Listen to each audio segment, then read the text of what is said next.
My name is Daniel. I'm 29 years old.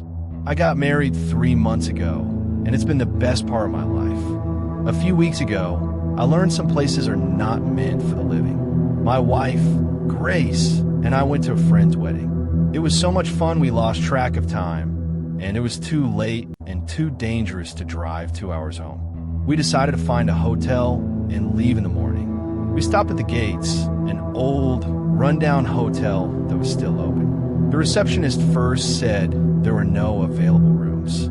Just as we were about to leave, she called us back and said she'd forgotten there was one room left. She barely looked at us as she handed over a single key. "Room 200, she said quietly.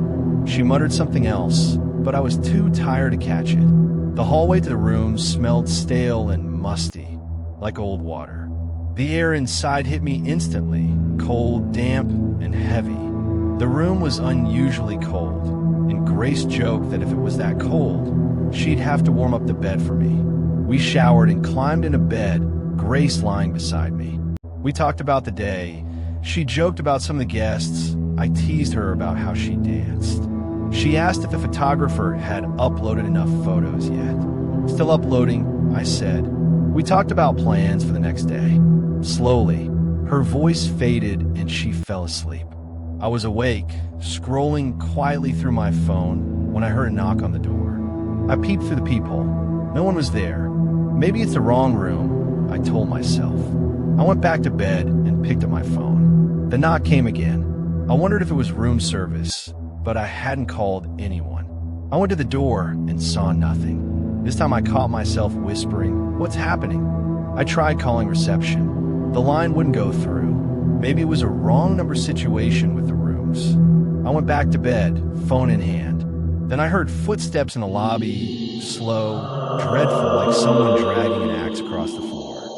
I tapped Grace, but she was deep in sleep. A third knock came, louder, urgent, like it wanted in. I didn't open the door. I rushed to the kitchen and grabbed a knife. The lights started flickering, on, off, on.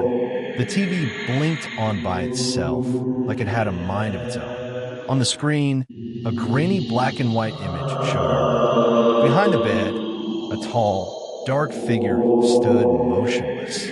The whole room felt alive and began to shake. The bed rocked violently. The walls groaned. Through the gloom, Grace started struggling, gasping for air, like invisible hands tightened around her throat.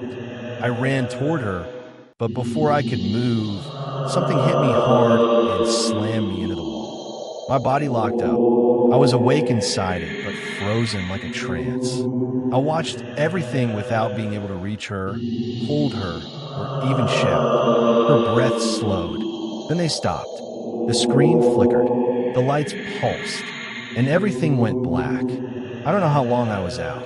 When I woke, I was on the floor with a knife in my hand. Grace was gone. The bed was perfectly made. There was no sign of my wife, her dress, her bag, everything she came with like she had never been there.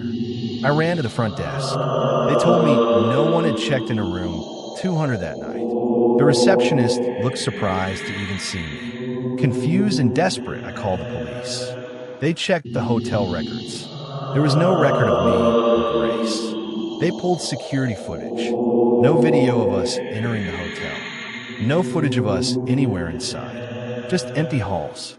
I never found out what really happened that night. I still hear slow, dragging footsteps outside my door when I'm alone. People think I've lost my mind and keep suggesting psychiatric hospitals. But I know what I'm saying. Something happened in that room, and the hotel management knows, but is covering it up.